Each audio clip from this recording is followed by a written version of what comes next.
Thank you for joining me once again. This is Sauti Ya Kizazi, a space for the youth, by the youth, and about the youth.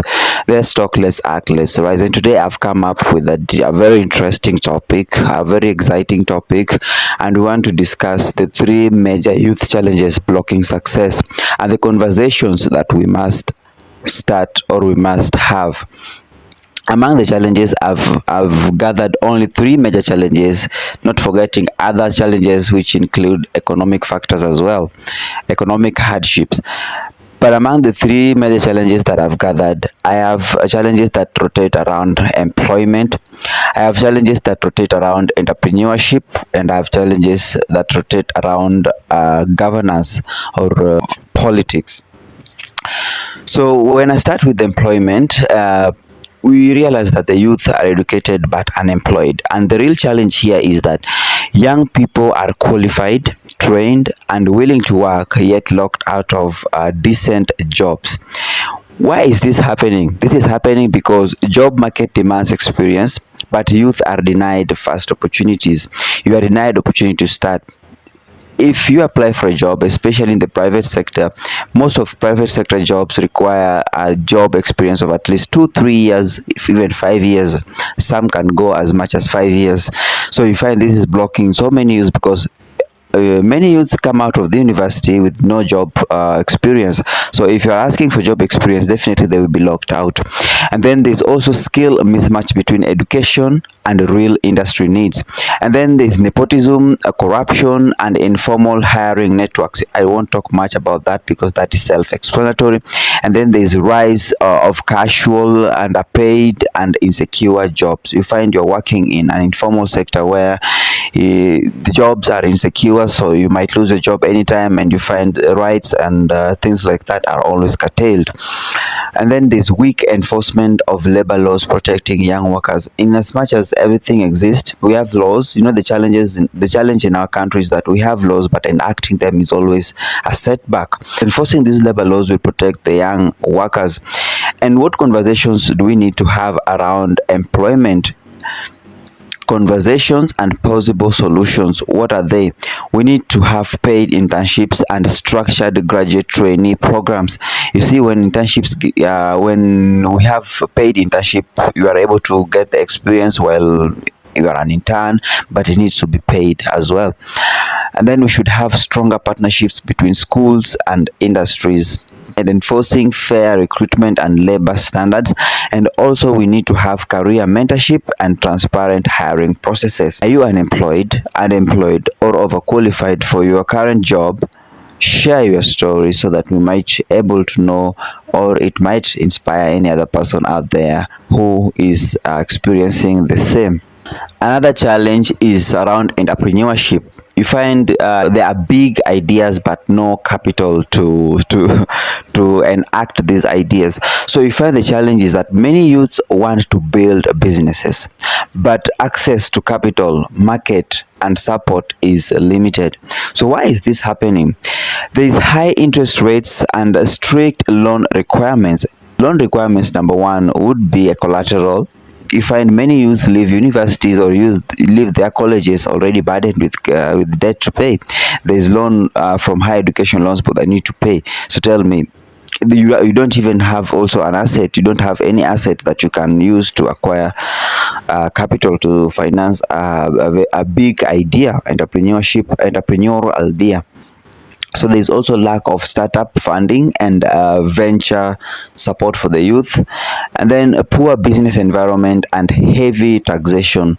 You find before your business become fully registered, there are a lot of licensing, there are a lot of registration. So you find that this one consumes a lot of money than the expenses that the business should that you should worry about on your business.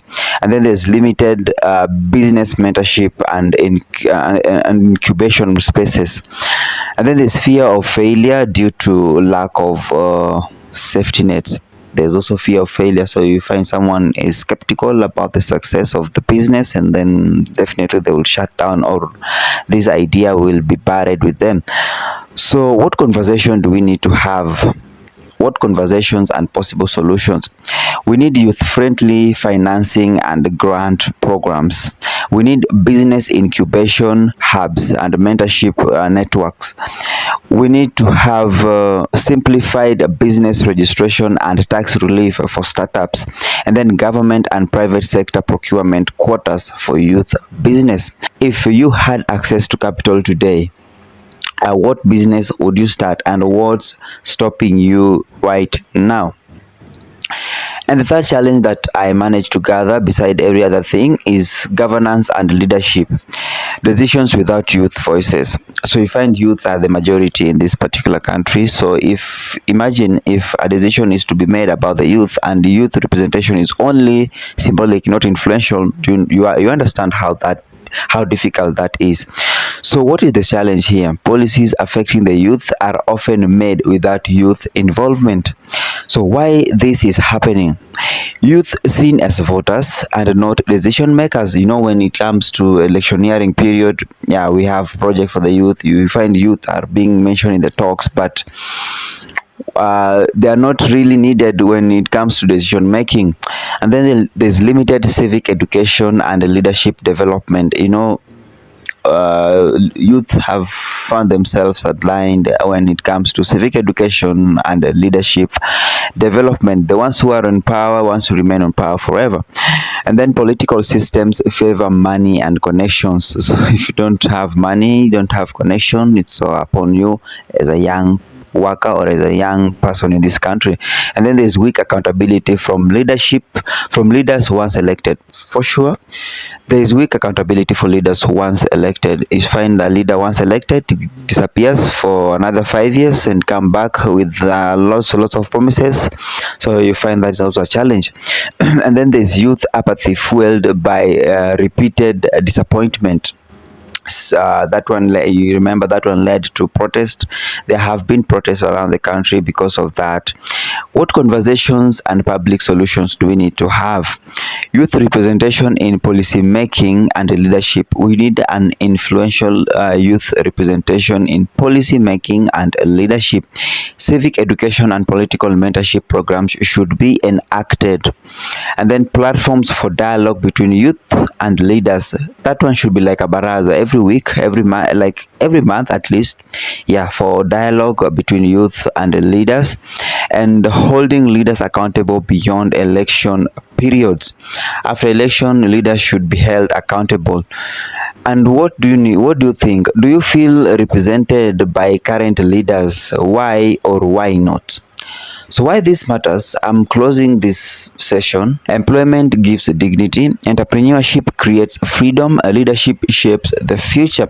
But without opportunity, access and inclusion, youth potential is wasted and society pays the price. Sauti Ya Kizazi exists to ask uncomfortable questions, engage the right people, and push for practical solutions, not noise, not blame, but progress. And then this is my call to action. Comment which challenge affects you the most. Suggest topics you want us to discuss next, and share this video with a young person who feels unseen. Tag leaders, institutions, and decision makers. This is not a rant, this is a conversation, and this is Sauti Ya Kizazi. Thank you very much for joining me. Let's see one another in the next session, and I'm looking to start something very concrete, something very bold, engaging with the youth, engaging with a lot of people outside there. So we're doing a lot of street interviews, and that's how I've programmed myself. That's how I've planned this project to be executed, by engaging with people outside there, so that we get to know what the challenges. What do you think about these challenges, and what do you think that block youth success according to your own view? So thank you for now, and I'm willing to close, and I'm just asking that you comment, subscribe, share, and do everything in support.